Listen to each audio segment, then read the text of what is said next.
ఈ అధ్యాయంలో ప్రధానంగా మిథ్య, సత్యం ఈ రెండింటిని గురించి చెప్పబోతా ఉన్నారు. ఏమిటి దీనివల్ల మనకి ప్రయోజనం? సత్యమైనటువంటిది ఏమిటో తెలుసుకోకుండా మిథ్య అయినటువంటి దాన్ని, అసత్యమైనటువంటి దాన్ని సత్యం అని అనుకోవటం వల్ల మనకి ఇబ్బందులన్నీ వస్తూ ఉన్నాయి. మన యొక్క కష్టాలకి, దుఃఖాలకి, బాధలకి, భయాలకి అన్నిటికీ కూడా కారణం ఏమిటంటే అసత్యమైన దాన్ని సత్యం అని అనుకోవటం, సత్యమైన దాన్ని గుర్తించకపోవటం. అసత్యమైనటువంటి దాన్ని సత్యం అని అనుకున్నందువల్ల కష్టాలు వస్తున్నాయి. సత్యమైనటువంటి దాన్ని గుర్తిస్తే ఆనందం కలుగుద్ది. కాబట్టి మనం మిథ్యగా గుర్తిస్తేనేమో దుఃఖాలు పోతాయి, సత్యాన్ని సత్యంగా గుర్తిస్తేనేమో ఆనందం కలుగుద్ది. మనకు కావాల్సింది ఏమిటంటే ఆనందం కలగాలి, దుఃఖం పోవాలి. ఇదే మనకు కావాల్సింది. అందుకనే ఇప్పుడు సత్యం ఏదో మిథ్య ఏదో దాన్ని తెలియజేస్తూ ఉన్నారు. మనకి కనిపించేటువంటిది, మన మనస్సుకి భావనకు అందేటువంటిది, ఆలోచనకు అందేటువంటిది అంతా మిథ్య. మన కంటికి కనిపించిందంతా మిథ్య, ఇంద్రియాలకు అందిందంతా మిథ్య, మన యొక్క మనస్సుకి ఏదైతే అందుద్దో అది మిథ్య. మరి సత్యమైనటువంటిది ఏమిటి? సత్యమైనటువంటిది ఆత్మ ఒక్కటే. అది మన కంటికి కనిపించదు, ఇంద్రియాలకు అందేది కాదు. అందుకనే మనం దాన్ని తెలుసుకోలేకపోతున్నాం. ఈ అబద్ధమైనటువంటి వాటినేమో ఎదురుగా కనపడుతున్నాయి కాబట్టి మనం సత్యమని అనుకొని అందులో మునిగిపోతా ఉన్నాం. కాబట్టి మానవుడి యొక్క సమస్తమైనటువంటి దుఃఖాలకి ముఖ్యమైనటువంటి కారణం ఏమిటి అని అంటే మిథ్యని మిథ్యగా గుర్తించకపోవడం, సత్యాన్ని సత్యంగా తెలుసుకోకపోవటం. ఇప్పుడు ఎందుకు దేన్ని మనం ఇలా పొరపాటు పడతా ఉన్నామో, దేన్ని మిథ్యగా భావించలేకపోతున్నామో, దేన్ని సత్యంగా భావించలేకపోతున్నామో మనకి 350 శ్లోకంలో చెప్పబోతున్నారు. ఉపమాన సహితంగా చెప్పబోతున్నారు. అదేమిటో మనం తెలుసుకుందాం. 350 శ్లోకం చూడండి. అయోగ్నియోగా దివసత్ సమన్వయాత్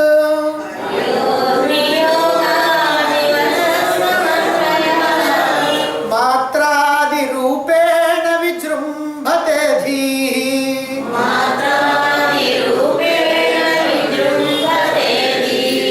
తత్కార్యమేతత్త్రితయం యతో వృషా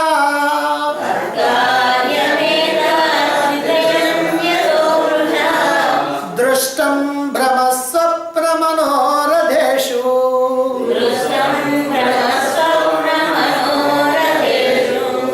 అగ్నియోగాత్, అగ్నితో సంబంధం పెట్టుకోవటం వల్ల అయహ ఇవ, ఇనప ముక్కలాగా. అగ్నితో సంబంధం పెట్టుకున్నటువంటి ఇనప ముక్క ఏమవుద్ది? ఎర్రగా కాలిపోద్ది. నల్లగా ఉన్నటువంటి ఇనప ముక్క ఎర్రగా అవుద్ది. చల్లగా ఉన్నటువంటి ఇనప ముక్క వేడైపోద్ది. బరువుగా ఉన్నటువంటిది తేలికవుద్ది. అంటే అన్నీ మారిపోతూ ఉంటాయి ఎప్పుడు? ఆ అగ్నితో సంబంధం పెట్టుకోవటం వల్ల. అదిగో అగ్నితో సంబంధం పెట్టుకున్నటువంటి ఆ ఇనప ముక్కలాగా సత్ సమన్వయాత్, సత్ అంటే ఆత్మ, సత్ సమన్వయాత్ ఆత్మ యొక్క సాన్నిధ్యం వల్ల, నిప్పు యొక్క సాన్నిధ్యం వల్ల ఇనప ముక్క మారిపోతూ ఉంది. ఆత్మ యొక్క సాన్నిధ్యం వల్ల ధీహి అంటే బుద్ధి, ధీ అంటే బుద్ధి. కాబట్టి ఆత్మ యొక్క సాన్నిధ్యం వల్ల బుద్ధి మరి ఏమవుతుందట?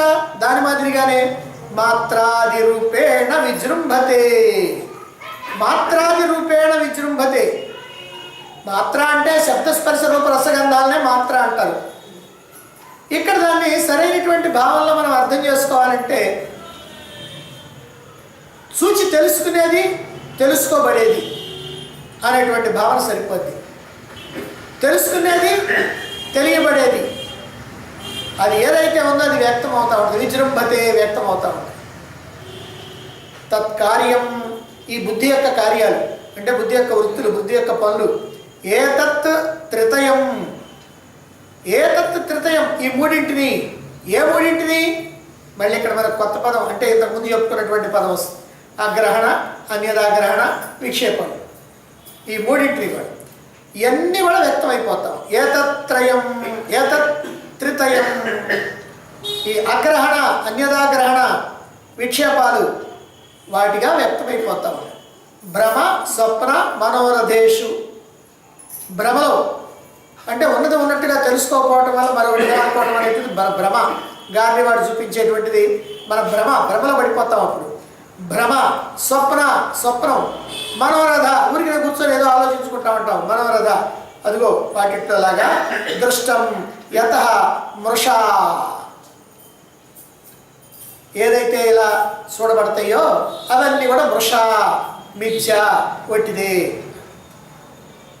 అగ్నితో సంపర్కం పెట్టుకోవటం వల్ల ఇనుము ఏ రకంగా అయితే మార్పులు చెందుతుందో ఆత్మతో సంపర్కం పెట్టుకోవటం వల్ల బుద్ధి కూడా మార్పులు చెందుతూ ఉంది.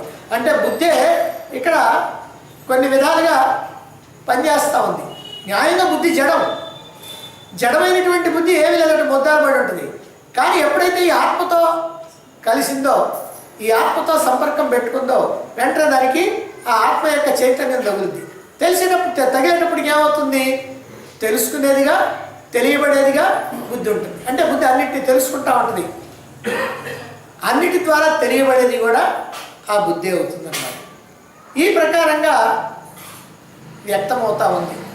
ఈ బుద్ధి కార్యాలు ఉన్నాయే, ఈ బుద్ధి యొక్క పనులు ఏమిటి? భ్రమ, స్వప్నం, మనోరథం, వీటిలాగా అంతా కూడా మిథ్య అనేటువంటి విషయాన్ని మనకి ఇక్కడ చెప్తున్నారు. దీన్నే మనం చాలా వివరంగా చెప్పుకోవాలి. ఎందుకు వివరంగా చెప్పుకోవాలి? ఎందుకని అంటే మన సమస్తమైనటువంటి దుఃఖాలకి, బాధలకి కారణమైనటువంటిది ఏదో అదిగో అది కనుక చక్కగా తెలుసుకుంటే, మనం కనుక ప్రయత్నించి ఆ పొరపాటు ఏమిటో దాన్ని కనుక సరి చేసుకుంటే మన జన్మ సార్థకం అవుతుంది. మన దుఃఖాలన్నీ పోతాయి, ఆనందం కలుగుతుంది. ఒక కొలివిలో ఇట్లా తిత్తులు ఉంటాయి 2. ఆ తిత్తులతో ఇట్ట అంటుంటారు. కొలివిలో బాగా మంట వస్తూ ఉంటుంది. బొగ్గులు వేస్తే మంట వస్తూ ఉంటుంది. ఆ కొలివిలో ఈ ఇనుముని కాలి చేస్తూ ఉంటారు. ఇనుముక్క కనుక దాంట్లో పెడితే ఇది బాగా కాలుద్ది అన్నమాట. కాలిన తర్వాత ఎర్రగా, వేడిగా, నిగనిగలాడుతా అగ్నిలాగానే ఉంటుంది. బాగా మండిందనుకోండి, ఎలా ఉంటుంది? ఎర్రగా ఉంటుంది, పొగలు గమ్ముతున్నట్టుగా ఉంటుంది. మనం దాన్ని చేతితో తాగడానికి వీల్లేదు, చెయ్యి మాడి మసి అయిపోద్ది, అంత మంట. కాబట్టి కొలిమిలో ఇనుముని కనుక కాలిస్తే మార్పులు ఏం జరుగుతాయి అంటే ఎర్రగా మారుద్ది, వేడిగా వస్తుంది, అలాగనే నిగనిగలాడుతా అగ్నిలాగా కనిపిస్తాం. ఇప్పుడు దాన్ని చూసి ఇనప ముక్క అనం. ఇప్పుడు అదే ఒక ఇనప గుండు ఉందనుకోండి, ఆ గుండును కూడా దాంట్లో వేస్తే అది ఇనప గుండె అని అనం, అది నిప్పు అని అంటాం. అది ఇనుము అని అనం, నిప్పు అని అంటాం. ఎందుకని? అది నిప్పులాగానే కనిపిస్తూ ఉంటుంది. నిప్పు ఎట్లా అయితే ఉందో అట్లే ఎర్రగా కనిపిస్తూ ఉంటుంది, పొగలు వస్తూ ఉంటాయి, అందుకని దాన్ని నిప్పు అని అంటాం. మళ్ళీ ఆ మొక్కను కొలువులో నుంచి తీసి పక్కన పెట్టి కాసేపు ఆగిన తర్వాత కనుక చూస్తే ఏమవుద్ది అని అంటే ఆ ఎరుపు పోయి నలుపు వస్తుంది, ఆ వేడి కాస్త పోయి చల్లదనం వచ్చేస్తూ ఉంటుంది. అంటే ఇవన్నీ కూడా మామూలుగా యథాప్రకారంగా వచ్చేస్తూ ఉంటాయి అన్నమాట. కాబట్టి అప్పుడు వేడిగా ఉంది, ఇప్పుడు చల్లగా ఉంది, అప్పుడు ఎర్రగా ఉంది, ఇప్పుడు నల్లగా ఉంది. దాని యొక్క యథార్థమైనటువంటి స్థితి వచ్చేసి. కాబట్టి వాతావరణంలో ఉన్నటువంటి అగ్నిలో ఈ అగ్ని కలిసిపోయి ఏమైందండి? అగ్ని ఎప్పుడైతే బయట పెట్టేశామో వాతావరణంలో ఉన్న అగ్నిలో ఈ అగ్ని కాస్త కలిసిపోయింది. ఇది మళ్ళీ మామూలుగా యథాప్రకారం ఇనప ముక్క మాత్రమే మిగిలింది. అంటే నల్లగా ఉంటుంది, చల్లగా ఉంటుంది. మామూలు ఇనప ముక్క నల్లగా చల్లగా ఉంటుంది, అది ఎర్రగా వేడిగా ఉంటుంది. సరే, ఈ ప్రకారంగా ఎట్లా అయితే ఈ ఇనప ముక్క నిప్పులో కాలి తయారవుతా ఉన్నదో, అగ్నిలో కాలినటువంటి ఇనప ముక్క అగ్నిలాగానే అయిపోతా ఉన్నదో, తన సొంత లక్షణాలని వదిలిపెట్టేసి ఆ నిప్పు యొక్క లక్షణాలన్నింటినీ కూడా వ్యక్తం చేస్తూ ఉందో, ఎరువు తెచ్చుకుంటా ఉందో, అవి దాని లక్షణాలు కాదు. ఇనుము యొక్క లక్షణం కాదు. ఎర్రగా ఉండటం కానీ, వేడిగా ఉండటం కానీ, బరువుగా ఉండటం కానీ, ఇవన్నీ కూడా ఇనుము లక్షణాలు కాదు, అవన్నీ అగ్ని లక్షణాలు. ఏమైంది? అగ్నితో కలిసేటప్పటికల్లా అగ్ని లక్షణాలని ఇది తెచ్చుకుందనమాట. తెచ్చుకొని క్రమంగా మళ్ళీ అగ్ని లక్షణాలన్నీ వదిలేసి మళ్ళీ ఆ ఇనుము లక్షణాలతోటి ఉంటుందన్నమాట. ఇదే విధంగా ఇప్పుడు అక్కడ ఇనుము ముక్క అని చెప్పాము, ఇక్కడ మన బుద్ధిని చెప్తున్నాం. బుద్ధి కూడా జడమైనటువంటిది. జడమైనటువంటి బుద్ధి, చైతన్యం లేనటువంటి బుద్ధి, ఏమాత్రం జ్ఞానం లేనటువంటి బుద్ధి ఏమని ఇట్ట అంటున్నారు? ఏమంటే బుద్ధిలో జ్ఞానం లేకుండా ఎక్కడికి పోయింది? మనకి తెలియదు. మనకి జ్ఞానం అన్న బుద్ధే తెలుసు. ఎందుకనంటే ఆ బుద్ధి ఎప్పుడు కూడా ఆత్మతో కలిసే ఉంది కాబట్టి. ఆత్మను వదిలి బుద్ధి ఉండదా, ఉన్నట్టుది మనకి తెలిసేది. అందుకని యథార్థంగా బుద్ధి ఎలాంటిది అని అంటే దానికి ఏ రకమైనటువంటి చైతన్యం లేదు, అది జడమైనటువంటిది, చైతన్యం లేనటువంటిది, జ్ఞానం లేనటువంటిది, దేన్ని తెలుసుకోలేనటువంటిది. అది జడంగా ఉండి దేన్ని తెలుసుకోలేదు. అది ఆత్మ యొక్క సాన్నిధ్యంలో ఏమవుతుందంటే తన జడత్వాన్ని పోగొట్టుకుంటుంది, ఆ ఆత్మ యొక్క చైతన్యాన్ని తెచ్చుకుంటుంది. అంటే ఆత్మ లక్షణాలు వస్తాయి. దానికి అగ్ని లక్షణాలు వచ్చినాయి కదా, దీనికి ఆత్మ లక్షణాలు వచ్చేస్తాయి ఈ బుద్ధికి. అందువల్ల చైతన్యంగా, జ్ఞానంగా, అంటే అన్నీ తెలుసుకునేదిగా మారిపోతాం.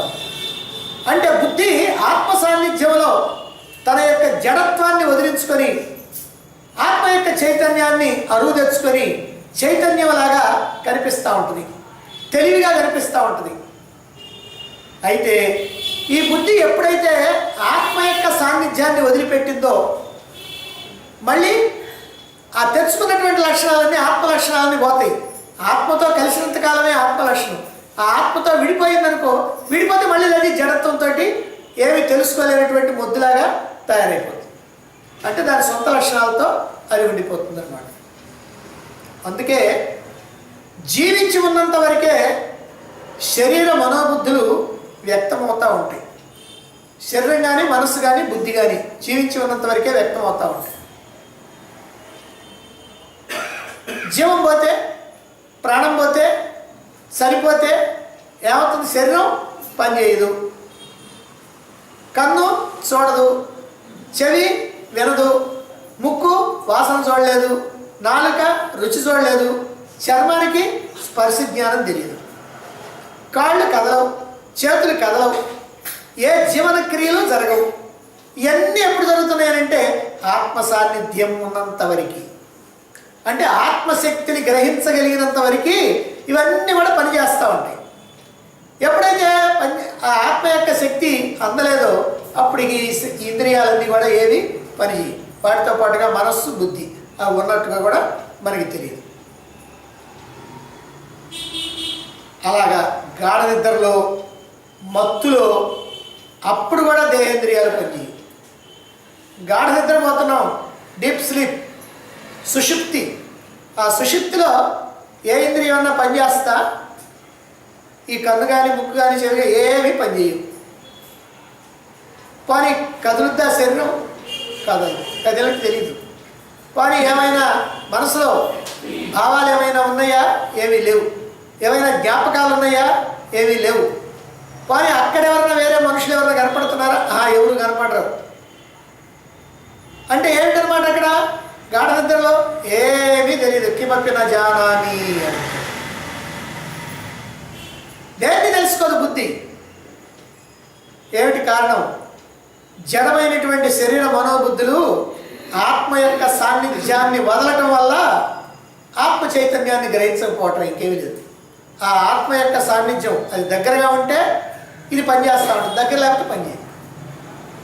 అవేమిటి? జడమైనటువంటి వాటి సంగతి చూడండి. ఒక మ్యాగ్నెట్ ఉంది.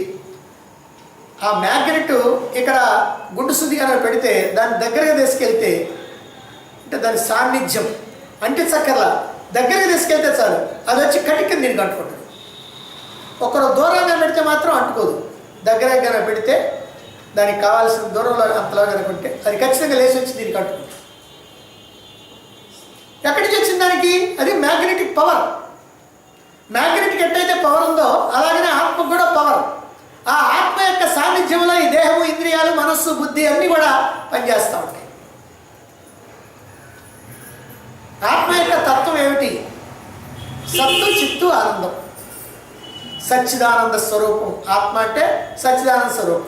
సత్ అంటే ఎప్పుడు ఉండేది, చిత్ అంటే జ్ఞానం, అన్నింటినీ తెలుసుకోగలిగింది, ఆనందం అంటే ఆనందంగా ఉండేది. మరి బుద్ధి యొక్క తత్వం ఏమిటి? జడం.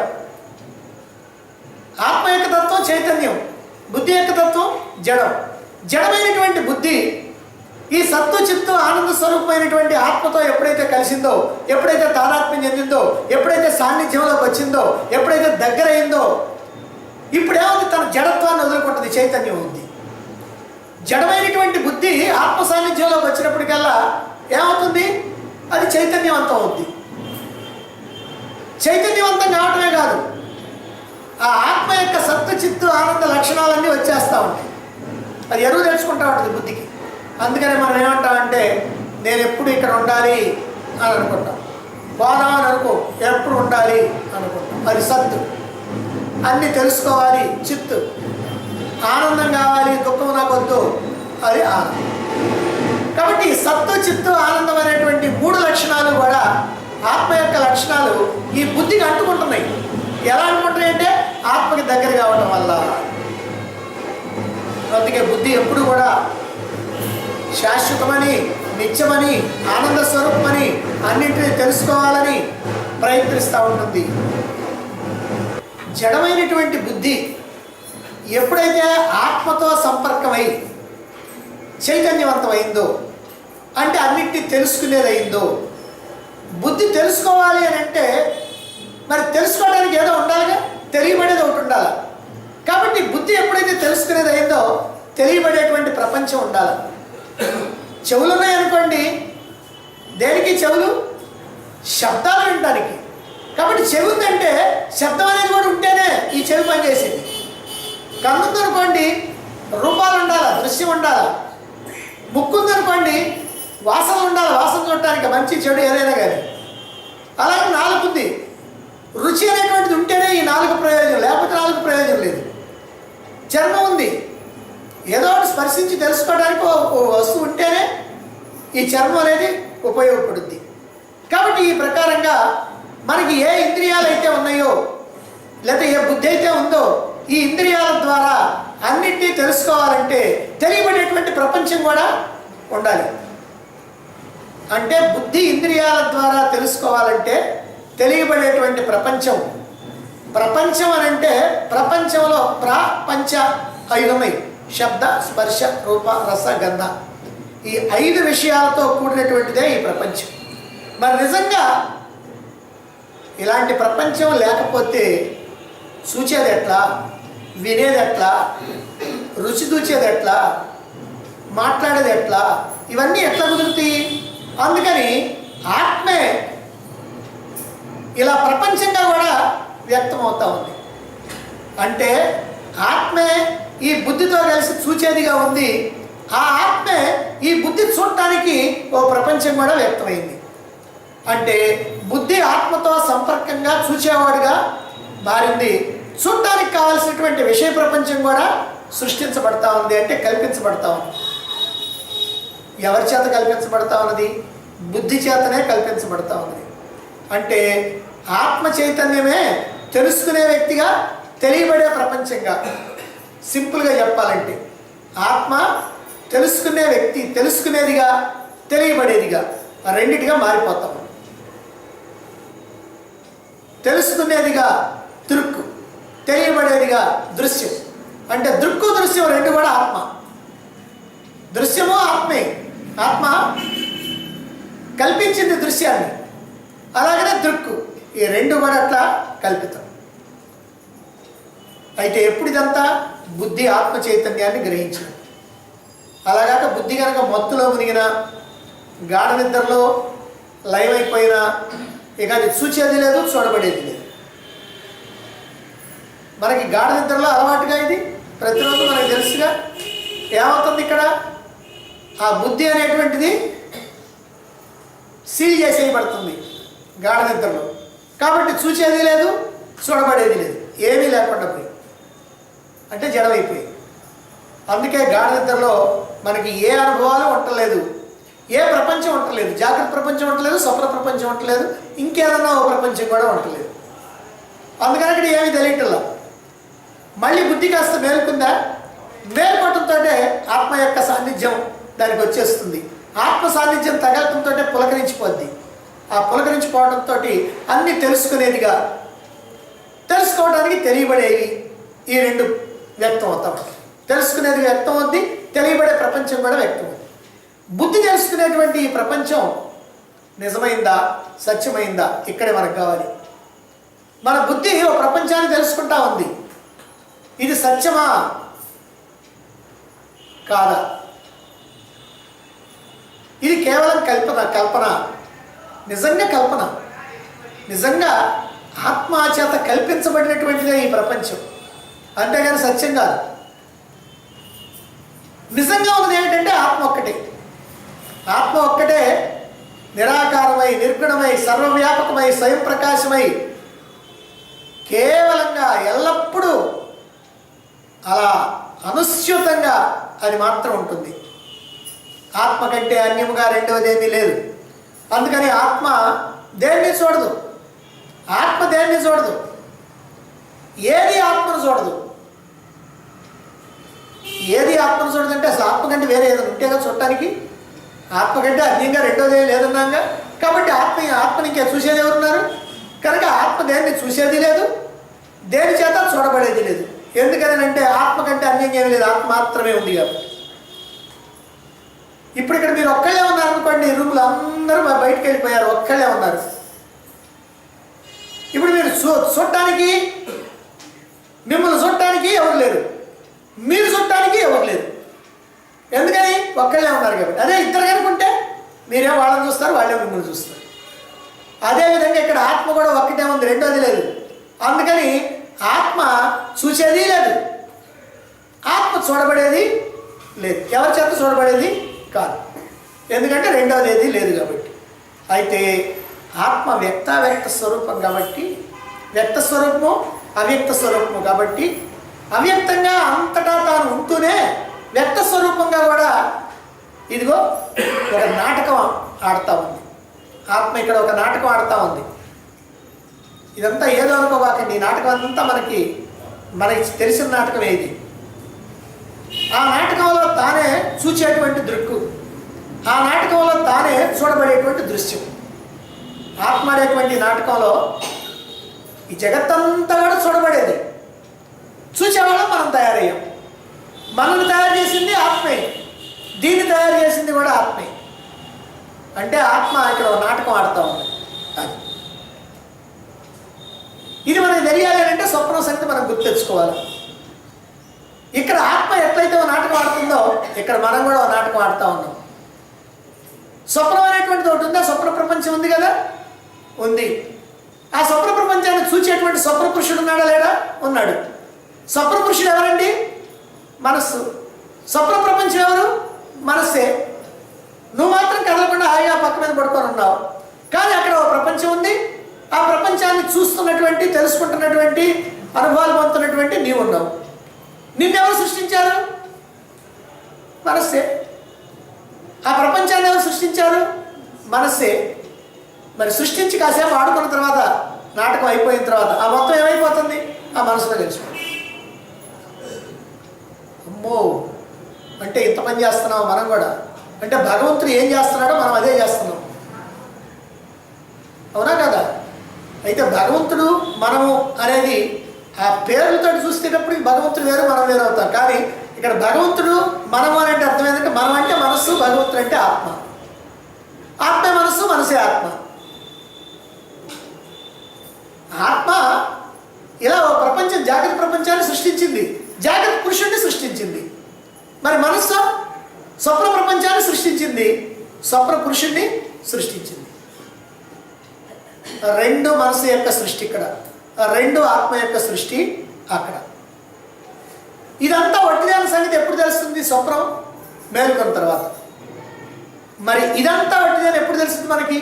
ఇప్పుడు దీంట్లో నుంచి మేలుకుంటే తెలుస్తుంది. స్వప్నంలో నుంచి మనం జాగ్రత్తలోకి మేలుకుంటే స్వప్న పురుషుడు వట్టిదానికి తెలిపద్ది.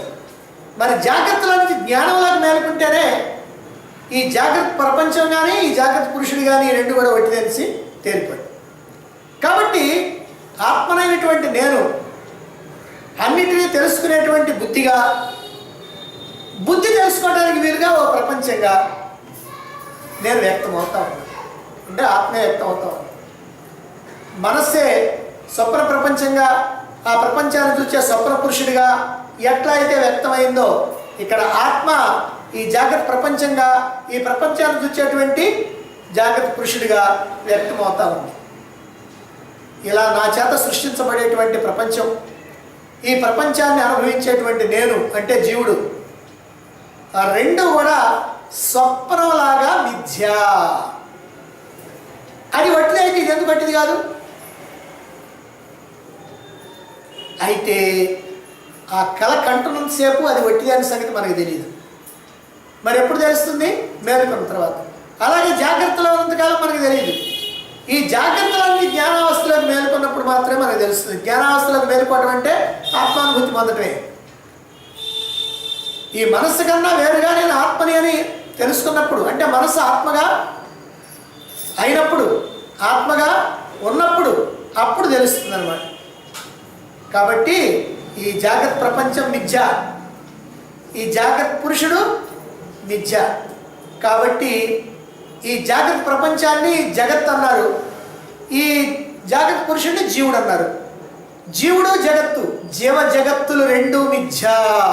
అది జీవ జగత్తులు రెండు కూడా మిథ్య, లేనటువంటివే.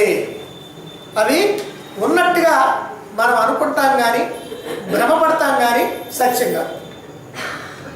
నిజంగా ఆత్మ ఈ సృష్టిని చేస్తున్నదా? నిజంగా ఆత్మ ఈ సృష్టిని కల్పిస్తున్నదా అంటే అది నిజంగా. అదేమిటండి? అవును, ఆత్మ స్వయంగా ఏమి చేసేది కాదు, ఏమి సృష్టించేది కాదు, దానికి ఏ అవసరాలు లేవు. అది అకర్త అభోక్త.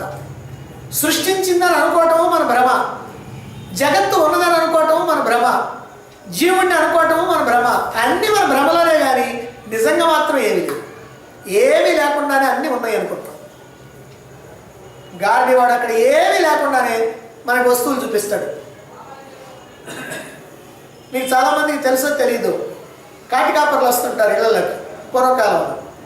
వస్తే వాళ్ళు ఏముండదు అక్కడ, కానీ ఇంటి నిండా కప్పలు, పాములు, తేళ్ళు అలా పరిగెత్తున్నట్టుంది. వాడి గిరక కాసేపు డబ్బులు ఇవ్వకపోతే వాడు అవన్నీ వదులుతాడంటే అక్కడ ఉన్నాయంటే ఏమీ లేవు. వాడికి నువ్వు డబ్బులు ఇవ్వగానే వాడు ఆమెను మొట్టెత్తుకొని పోతాడు. ఈ ఉండ కనపడవు, వాడు ఉన్నంతసేపే కనపడేది. మరి ఇంకేమైపోయి వాడు ఏమైనా తీసుకెళ్ళాడా? పట్టుకొని ఒక్కటి పట్టుకొని జోళ్ళు వేసుకొని పోయాడా? ఏం లేదు. అది చిత్రం. ఉన్నాయా? ఉన్నాయి. అది ఉన్నాయనేది భ్రమ. లేవా? లేవు. లేవనేది సత్యం. కాబట్టి ఇక్కడ ఈ జగత్తు కూడా అంతే. అయితే ఏమండి, మరి ఆత్మ ఏమీ కల్పించట్లేదన్నారు కదా, మరి ఎవరు చేస్తున్నారు? ఎవరు అనుభవిస్తున్నారు? పదార్థ నిర్మితమైనటువంటి జడ బుద్ధి, అంటే ఈ జడమైనటువంటి బుద్ధి ఆత్మ యొక్క సాన్నిధ్యంలో ఆత్మతో తాదాత్మ్యం చెంది తన యొక్క జడత్వాన్ని వదిలించుకొని ఆత్మ యొక్క శక్తిని, చైతన్యాన్ని, జ్ఞానాన్ని ఎరువు తెచ్చుకొని ఈ కల్పన, ఈ సృష్టి ప్రారంభించింది. కాబట్టి బుద్ధి ఆ ఆత్మ యొక్క చైతన్యాన్ని స్వీకరించి ఈ కల్పన ప్రారంభించింది. దాంతో ప్రపంచాన్ని చూసేటువంటి జీవుడు ఏర్పడ్డారు. ఈ జీవుడే ప్రపంచాన్ని చూస్తూ, అందులో తిరుగుతూ, ఏవేవో ఆలోచిస్తూ, ఆలోచనలకు అనుగుణంగా ఏవేవో కర్మలు చేస్తూ, వాటి ఫలితంగా వచ్చేటువంటి సుఖ దుఃఖాలని అనుభవిస్తూ, అనేక జన్మలెత్తుతూ ఈ నాటకాన్ని కొనసాగిస్తూ ఉన్నాడు. అసలు ఇది నాటకం అని తెలియకపోతే ఇలా కొనసాగిస్తూనే ఉంటాడు. కోటాను కోట్ల జన్మలు గడిచిపోతాయి, మనకు అట్టే గడిచిపోయింది. ఇది నాటకం ఎప్పుడైతే తెలుసుకున్నావో ఈ నాటకానికి ఎప్పుడో ఒకప్పుడు తెరదించాలి అనేటువంటి ఆలోచన వస్తుంది. అదిగో ఇప్పుడు మనం తెలుసుకుంటున్నాం, ఇది మిథ్య అని తెలుసుకుంటున్నాం. కాబట్టి నాటకానికి తెరదించాలి అనేటువంటి ఆలోచన వస్తుంది.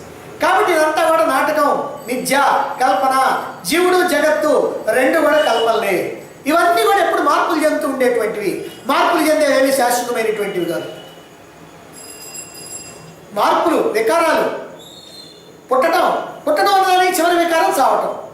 పుట్టడం, ఉండటం, పెరగటం, మార్పు చెందటం, కృషించడం, నశించడం అన్నీ ఉన్నాయి. ఇవన్నీ కూడా మార్పులు చెందేది అది కూడా శాశ్వతంగా ఉండేది కాదు. అందుకే ఎప్పుడు కూడా ఒకే రకంగా ఉండకుండా పుట్టడం, పెరగటం, మార్పులు చెందటం, కృషించడం, నశించడం, జబ్బులు, వ్యవహారాలు అన్నీ వస్తాయి.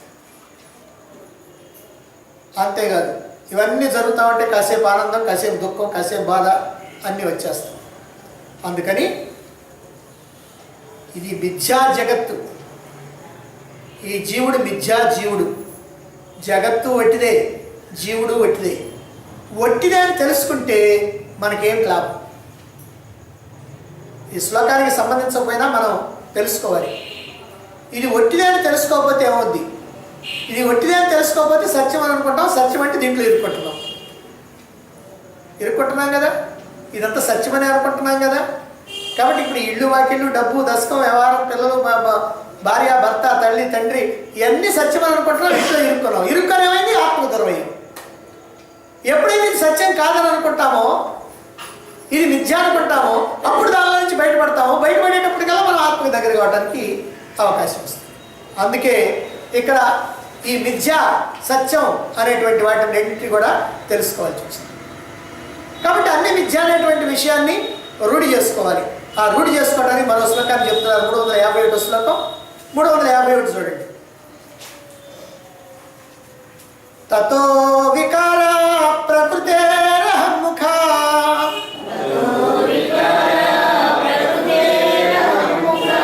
దేహావసానా విషయాశ్చ సర్వే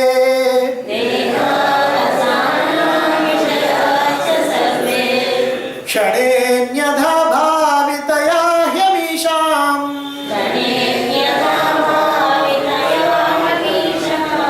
అసత్వమాత్మా తు కదాపి నాన్యథా.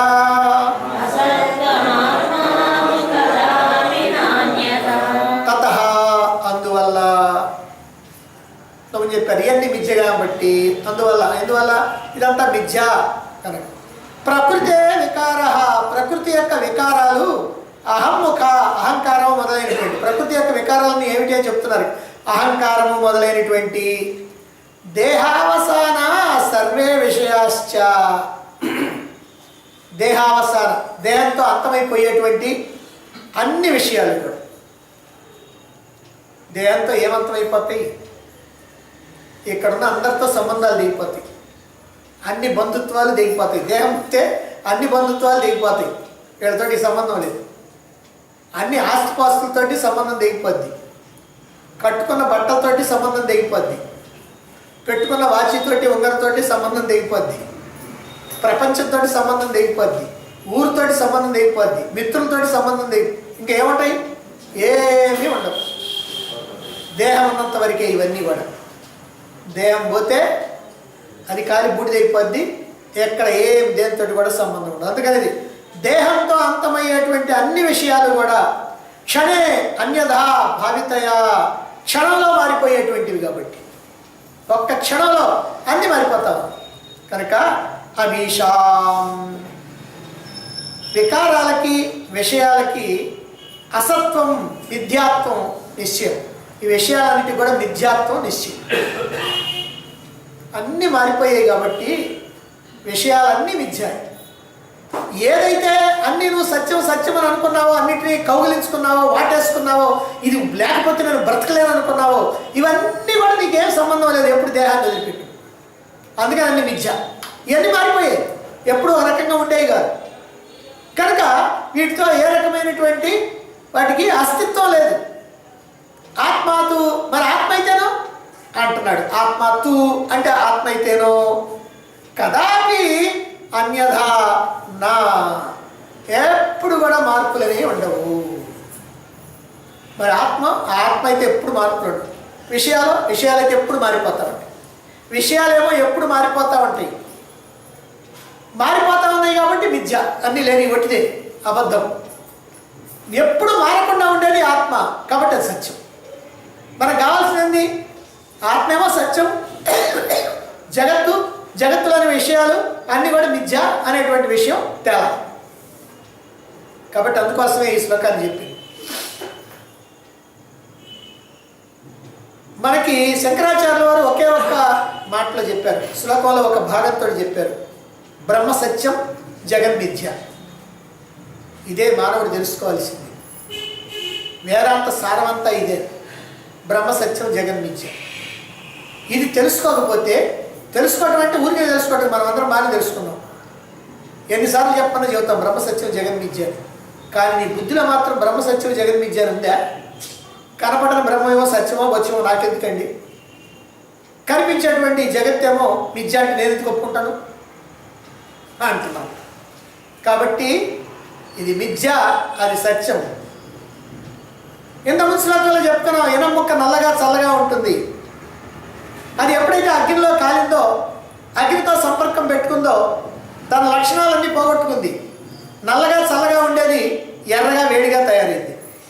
అలాగే బుద్ధి కూడా జడమైనటువంటిది, దేన్ని తెలుసుకోలేదు, దానికి ఏం అక్కర్లేదు.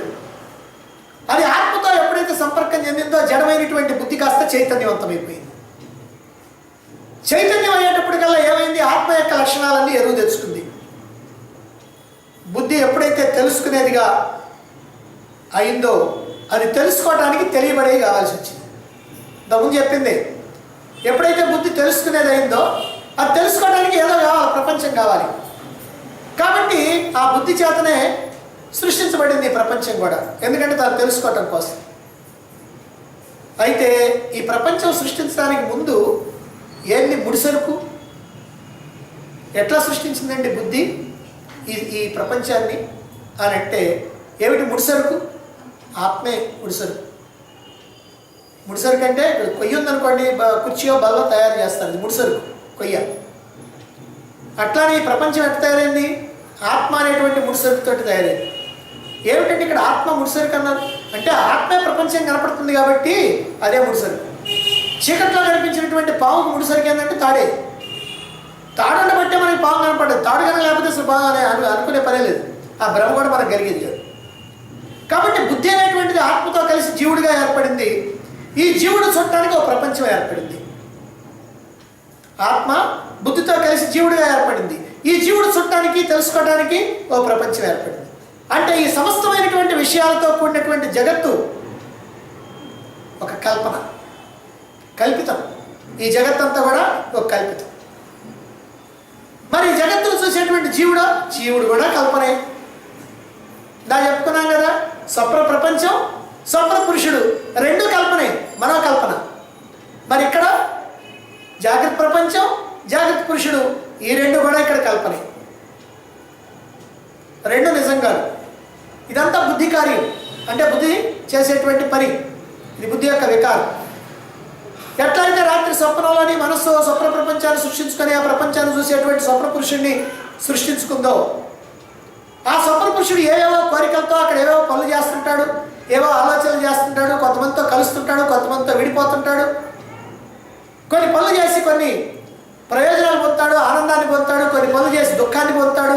ఇవన్నీ చేస్తూ ఉంటాడు, ఏదో చేస్తాడు, ఏదో అనుభవిస్తాడు.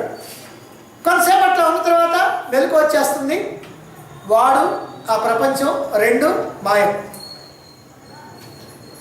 అదేవిధంగా ఇక్కడ బుద్ధి ఓ జాగ్రత్త ప్రపంచాన్ని సృష్టించుకుంది, ఆ ప్రపంచాన్ని చుట్టానికి జీవుడిని సృష్టించుకుంది. ఈ జీవుడు ఏం చేస్తున్నాడు? ఈ జాగ్రత్త ప్రపంచంలో తిరుగుతూ ఉన్నాడు. ఆ స్వప్న ప్రపంచంలో స్వప్న పురుషుడు తిరిగినట్టుగా ఈ జాగ్రత్త ప్రపంచంలో ఈ జాగ్రత్త పురుషుడు అంటే మనం అందరం తిరుగుతూ ఉన్నాం. తిరిగి ఏం చేస్తున్నాం? నాకు అది కావాలి, ఇది కావాలనుకుంటున్నాం, దానికోసం దీనికోసం పరిగెడుతున్నాం, అది తెచ్చుకుంటున్నాం, అనుభవిస్తున్నాం, ఆనందిస్తున్నాం, పోతే దుఃఖిస్తున్నాం, రకరకాలైనటువంటి కష్టాలు, దుఃఖాలు, బాధలు, సంతోషం, సుఖం అన్నీ పడతాం.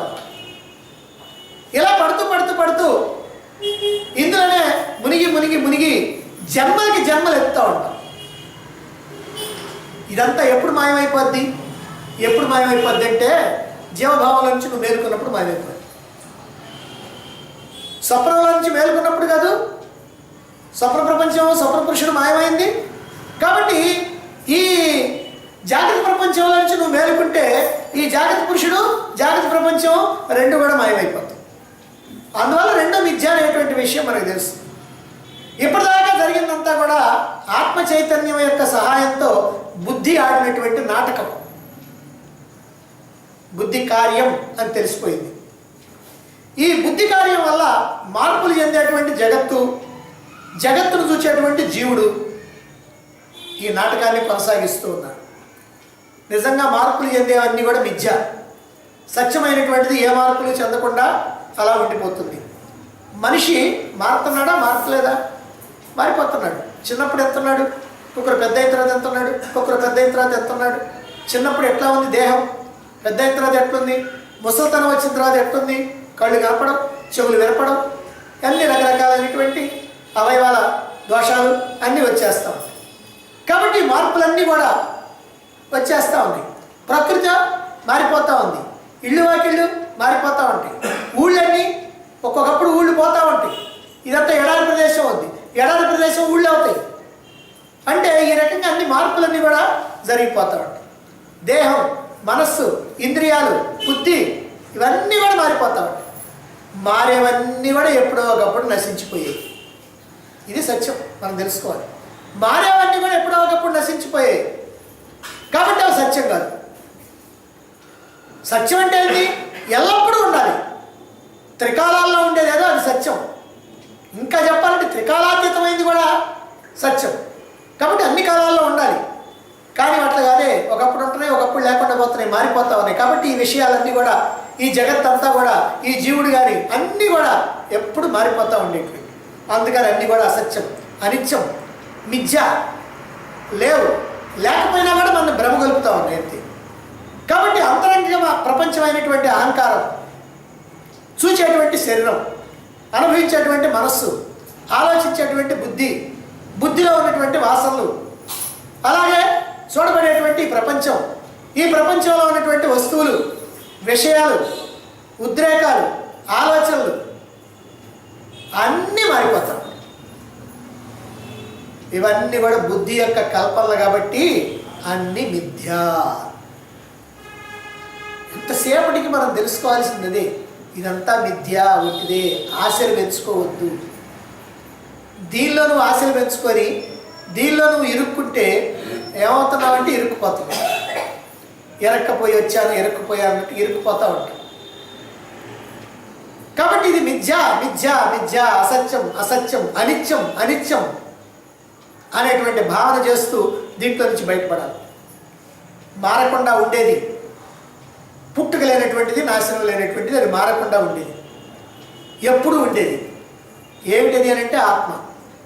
అది ఎప్పుడు ఎల్లప్పుడూ కూడా ఉండేటువంటిది. అది బుద్ధి కంటే వేరుగా ఉంటుంది, దేనితోనూ అంటకుండా ఉంటుంది, అంటినట్టుగా ఉంటుంది. అంటకుండా ఉంటుంది, అంటినట్టు ఉంటుంది. ఎక్కడి దాకా అక్కర్లేదు. ఇప్పుడు ఒక ఖాళీ కుండ తెచ్చి పెట్టారనుకోండి, దానిలో ఆకాశం ఉందా లేదా? ఇప్పుడు ఆకాశం కుండ అంటిందా, అంటలేదా? అంటినట్టు ఉంది, అంటినట్టు. ఎందుకని? దాని నిండా ఉంది ఆకాశమే, కాబట్టి అంటకుండా ఉండదు. మరి అంటుకున్నది కనుకైతే ఏమైనా పగిలిన తర్వాత దేనికైనా కాస్త ఏమైనా జిగురు ఏమైనా అంటుకుందా? ఏమీ లేదు. అంటే అది అంటినట్టు కాదు, అంటుకున్నట్టుగా, అసంగం, అసంగం, అసంగం. అందువల్ల మార్పులతో కూడుకున్నటువంటి బుద్ధితో తాదాత్మ్యం చెందినట్టు, ఆత్మ తాదాత్మ్యం చెందినట్టు కనిపించినప్పటికి కూడా ఆత్మ మాత్రం ఎప్పుడు కూడా మారదు. అక్కడ ఆకాశం మారదు, ఇక్కడ ఆత్మ మారదు. నాటకశాల మీద ఓ దీపం పెడతారు. నాటకంలో అనేకమైనటువంటి పాత్రలు వస్తూ ఉంటాయి, పోతూ ఉంటాయి. మంచివాడు ఉంటాడు, చెడ్డవాడు ఉంటాడు, దుర్మార్గుడు ఉంటాడు, హత్యలు చేసేవాడు ఉంటాడు, మంచి చేసేటువంటి వాడు ఉంటాడు. అన్నిటినీ కూడా చూపిస్తూ ఉంటుంది అది. దానికి మాత్రం ఏ భేదం లేదు. వీడు మంచివాడు కాబట్టి వీడి మీద కాస్త ఫోకస్ ఎక్కువ వేద్దాం, వీడు చెడ్డవాడు కాబట్టి వీడి మీద ఫోకస్ తగ్గిద్దాం, వాడు వచ్చినప్పుడు ఆరిపోదాం, వీడు వచ్చినప్పుడు వెలుగుదాం అని ఏమన్నా అనుకుంటుందా? ఆ దీపానికి ఏమీ లేవు. నువ్వు ఏమన్నా చేసుకో, ఏమన్నా చెప్పుకో, ఏమన్నా మాట్లాడుకో, ఎలా అన్నా ఉండు, అది మాత్రం ఏ మార్పులు ఉండదు. కాబట్టి ఎప్పుడు మారకుండా ఉండేటువంటి లైట్ ఏ రకంగా ఉందో అలాగనే తెర మీద ఏది జరుగుతున్నప్పుడు, ఈ సినిమా తెర ఉంది, ఆ తెర మీద మంచి జరుగుద్ది, చెడు జరుగుద్ది, కోపాలు, హింసలు, ప్రేమలు, ద్వేషాలు అన్నీ జరుగుతూ ఉంటాయి. ఎన్ని జరిగినా సరే తెరకి మాత్రం ఏం సంబంధం లేదు. కాబట్టి ఇక్కడ కూడా ఏడ్చినా, బాధపడ్డా, కోపపడ్డా, ఏం చేసినా ఆ లైట్కి ఏ సంబంధం లేకుండా నాటకం జరిగిపోతా ఉంటుంది. కాబట్టి అనంతమైనటువంటి పరమాత్మ నుంచి పరిమితమైనటువంటి ప్రపంచం, ఈ జీవుడు ఏ ప్రకారంగా సృష్టించబడ్డారో ఇక్కడ తెలియజేయటం జరిగింది. కనుక ఈ ప్రపంచం ఎట్లా వచ్చింది, ఈ ప్రపంచంలో ఉన్నటువంటి విషయాలు ఎట్లా వచ్చినాయి, ఈ ప్రపంచాన్ని చూసేటువంటి జీవుడు ఎట్లా వచ్చాడు, ఇది మొత్తం మనకి తెలియాలంటే మన యొక్క అనుభవం ఉంది, స్వప్నం. అందుకని చక్కగా తెలుస్తుంది ఎట్లా వచ్చింది ఆ ప్రపంచం, స్వప్న ప్రపంచం ఎలా వచ్చింది, ఆ స్వప్న పురుషుడు ఎలా వచ్చాడు. ఇదంతా మన సృష్టి. కాబట్టి మనస్సు ఇక్కడ సృష్టించింది, ఆత్మ అక్కడ సృష్టించింది. అంతే తప్ప ఏది కొత్తగా రాలేదు, ఏది పోలేదు. కేవలం ఆత్మ చైతన్యంలో బుద్ధి కల్పించుకున్నదే తప్ప నిజమైనటువంటి సృష్టి అంటూ ఏమి లేదు. అన్నీ మారిపోయి కాసేపు ఉండి ఆ తర్వాత పోయేటువంటి. అయితే ఇక్కడ కల్పించబడేది ఏదైనా సరే అధిష్టానం యొక్క లక్షణాలను కలిగి ఉంటుంది. ఇక్కడ ఏది కల్పించినా సరే అధిష్టానం యొక్క లక్షణాలు. ఒక తాడులో మనసు ఎప్పుడైనా సరే ఒక పావుని కల్పించుకుంది అనుకోండి, తాడులో పావుని కల్పించింది మనసు. తాడులో పావుని కల్పించగలుగుద్ది, కానీ తాడు గురించి దున్నపోతాను అనుకుంటున్నారు ఎవరన్నా. ఎందుకని అంటే తాడు ఎట్లయితే సన్నగా పొడుగ్గా మెలికలు తిరిగి ఉంటుందో పావు అట్లా సన్నగా పొడుగ్గా మెలికలు తిరిగి ఉంటుంది. కాబట్టి అందుకని ఆ తాడు గురించి పావు అనుకోవడానికి వీలుంది, కానీ ఆ తాడు గురించి ఓ దున్నపోతో ఒక ఏనుగో ఓ పులో అని అనుకోవడానికి వీల్లేదు. పాము లాంటిది ఏదైనా అనుకోవచ్చు, ఏది ఆ ఉన్న సైజును బట్టి. అంతేగాని అది తప్ప ఇది ఒక పక్షి అని అనుకోవటానికి వీల్లేదు. మరి అదే ప్రకారం ఇక్కడ కూడా ఆత్మను చూచి ఈ జగత్తు అని అనుకోవడానికి వీలుంది, కానీ ఇంకో రకమైనటువంటి అవకాశం లేదు. తాడు యొక్క ఉనికి పావులో కల్పించుకుంటున్నాం, తాడు యొక్క ఉనికిని పావులో కల్పించుకుంటున్నాం. పాములో ఈ తాడు లక్షణాలను మనం చూస్తూ ఉన్నాం. ఇప్పుడు మనం పావుని ఎంత పొడవు పాము చూస్తామంటే తాడు ఎంత పొడవు ఉందో అంత పొడవు. పాము ఎంత లావు ఉందండి అంటే తాడు ఎంత లావు ఉంటే పాము కూడా అంతే లావు. ఇంకేమైనా తేడా ఉందా? ఏమీ లేదు. అయితే ఇదంతా బ్రహ్మచేత కల్పించుకున్నా అది మాత్రం అంతే. ఉన్న తాడు కనిపించలేదు, లేదు పాము కనిపిస్తాం. అలాగే ఆత్మ ఎప్పుడు కూడా అంతటా ఉన్నది, అయితే అది కనిపించదు. శరీర మనోబుద్ధిలో నిజంగా లేనటువంటివి అయితే భ్రమలో ఉన్నట్టుగా కనిపిస్తూ ఉంటాయి. అవి ఉన్నాయి అనుకొని అందులో మునిగినంత కాలం కూడా మనకి ఆత్మ సంగతి తెలియదు. ఈ దేహేంద్రియ మనోబుద్ధులు వాటి యొక్క వృత్తుల్లో మునిగిపోయినంత కాలం మనకి ఆత్మ సంగతి తెలియదు. ఆత్మ అనేది ఒకటి ఉందన్న సంగతి కూడా తెలియదు. ఆత్మని కనుక గుర్తించామా, ఆత్మని చూడాలని అనుకున్నామా, ఈ శరీర మనోబుద్ధులన్నీ అదృశ్యం. ఇక్కడ కూడా మీకు ఒక ఉదాహరణ ఉంది. సినిమా చూస్తున్నారు, తెర కనపడదు. తెరను చూడాలనుకున్నారు, సినిమా బద్ది. తెరను చూడాలనుకొని బాగా మీరు దృష్టి అంతా దాని మీద పెట్టారనుకోండి, ఖచ్చితంగా కదలకుండా ఉన్నటువంటి తెరటు దాని మీద బొమ్మలు ఆడుతూ ఉంటాయి. కాసేపు అయిపోయిన తర్వాత ఏమైంది, వాడు బతికాడా చచ్చాడా అని అడుగుతాం. పక్క వాళ్ళని అడగాలి. ఎందుకని? అది పట్ల మనకప్పుడు మనకి ఆ తెర పెట్టి. అలాగని ఇక్కడ కూడా తెరలాంటి ఆత్మ, సినిమా లాంటి ప్రపంచం.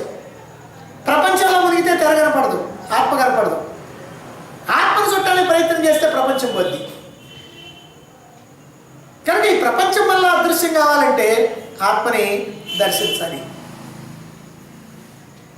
ఈ ప్రకారంగా ఇదంతా మిథ్య అని తెలుసుకొని, ఆత్మ సత్యమని తెలుసుకొని, మిథ్య అయినటువంటి దాన్ని ఇప్పుడు పట్టుకొని బాగా గట్టిగా పాకులాడుతున్నావు కాబట్టి దాన్ని కాస్త వదిలి సత్యమైనటువంటి ఆత్మను పట్టుకోవాలి.